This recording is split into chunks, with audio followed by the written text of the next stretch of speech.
Episode 49 of Creepypasta Narrations. Today's episode story: Ed, Edd and Eddy, episode 34. The original author is unknown, or anonymous. As you may know, the popular show Ed, Edd and Eddy has been running for a long time. However, between October 7th, 2003 and October 21st, 2003, episode 34 was accidentally released 1 week before it was scheduled to. It was known unto some around the office the primary writer had been sick with the flu, and instead of going on to make episode 34, the show was supposed to replay episode 1 at 5 p.m. Eastern. People reported a very disturbing new episode premiering on Cartoon Network. Some children were unfortunate enough to see it. Apparently, the quality of the episode was mediocre, or when held to regular standards. Animation was choppy, sound was constricted and very muffled. Reports of a line running up and down, similar to a crappy VHS tape, were received. Scenery was described to be overwhelmingly dark and depressing without changing props and other background objects. Stormy looking. Characters also behaved oddly. Instead of the normal, goofy, hijinks-inspired personalities, viewers complained they seemed extremely agitated, grotesquely hateful towards each other, and constantly about to begin sobbing after the lines. The protagonist also had a very bad lisp. No one knows why, but he spoke in a sexual tone, and that further bothered the viewers. I was one of those viewers. The episode began with A walking down the street. It was Ed. I noticed that Double D was missing. There was an angular shot coming from in front of the two to show them walking toward the viewer. He, Eddie, was wearing the angry look he does when something goes wrong. His eyes were red around the iris. Ed looked absolutely forlorn, and then practically dragged behind Eddie, tears in his eyes, which were both lazy and looking in opposite outwards directions.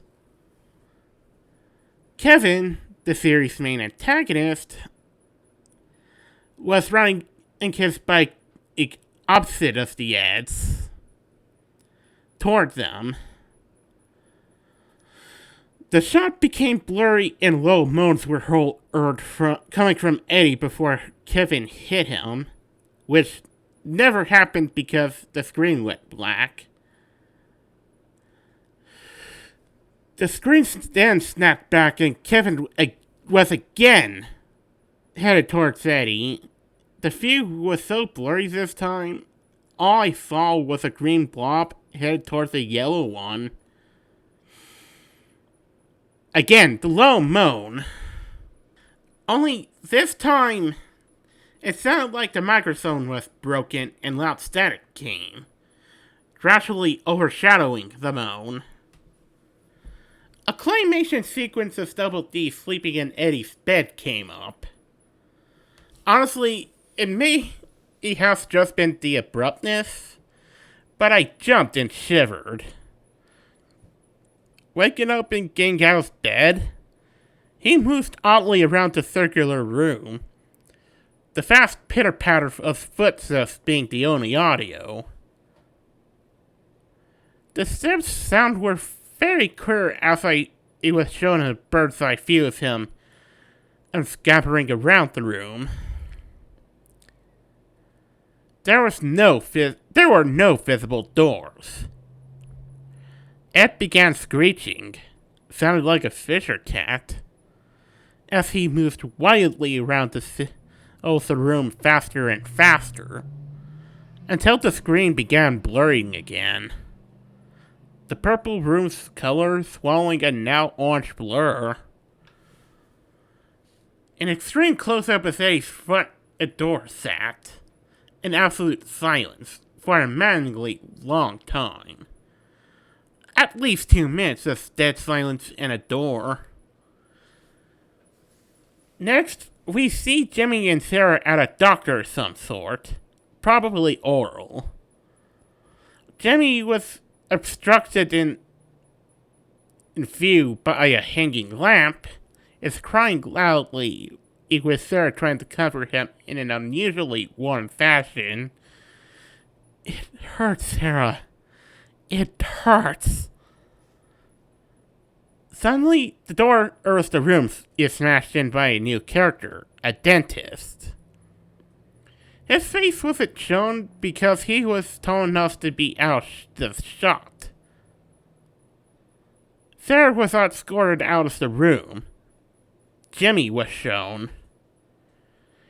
His headgear was mangled. The front bent upwards, stretching his whip very high, tearing proportions. The front of his gums was trickling blood, and teeth were missing. The disturbing part was he had lost both arms and legs beforehand, apparently. Inside a paraplegic. I almost cried as I came to the conclusion the others had beaten him up and bent his headgear. The camera stayed on his mangled face for a few seconds. Still as a picture, silent as ever. Commercials came on. We were instantly assaulted with a very hairy wolf in his drunken shit, fisting a cow repeatedly. The visual loops and gets blurry again as the scene pans out. Naz is reading a magazine on her couch. The quality is now perfect. Eddie is now alone, without Ed. The quality declines worse than before. And he is still walking. The sound now brightening the mood somewhat as he smiles and begins running. The door is shown again, and we see through Eddie's eyes as he reaches out and opens it. His house is nice and bright, but a very badly played violin is blaring. The only audio in the scene as he makes his way through the house. Eddie opens the door to his room. Johnny is shown under Naz's couch kitchen as he crawls out on all fours in a comedic way and pops up behind her. Still oblivious. I laughed because someone forgot to draw his eyes and I thought of a mole. Suddenly, I stopped laughing as soon as he started swallowing her head. Still a cartoonist fashion of sorts, of course. But this was different. He and she stayed like this until she started kicking and struggling. Johnny held her like this until she went limp. A feeling on his face revealed extremely small, human eyes.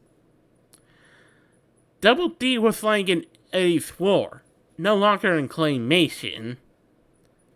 The camera showed Eddie's house for the remainder of the episode. About 3 minutes. And the next program began on the spot.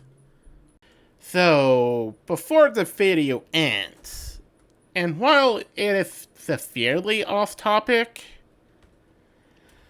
I want to state something regarding Nintendo and their recent policy changes is regarding emulation. I want to continue on with my Ocarina of Time playthrough, but before I do, I want to say that these are completely emulated via Project 64. And before Nintendo decides to DMCA me, or at the very least demonetize me, beyond that, I just want to interject here before, or I pretty much,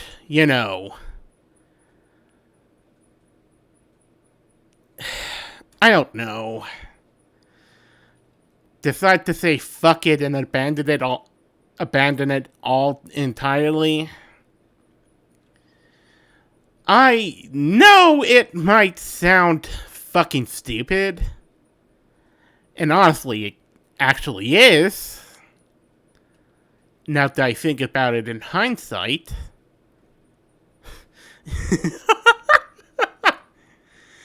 Admittedly, if I want to fuck around and find out, I'll say fuck it. And fuck around. Even if it does get me in trouble by Nintendo. I'm not saying that I condone piracy, but if anything, I don't have a cartridge dumper, and I really should save up enough money to get one. That is, if it wasn't already particularly expensive or way wet. That is if it's in my budget, is what I'm trying to say. Anyways, I'm sorry for interjecting at the end here. I'll likely continue on with Ocarina of Time in playthroughs, but they would likely find themselves being either late at night, or not very late at night, but around the evening, or if I have Monday or Friday off, likely around morning to around the afternoon. And if I'm on the weekend, likely the same way. Anyways, I'll see you guys later, I guess.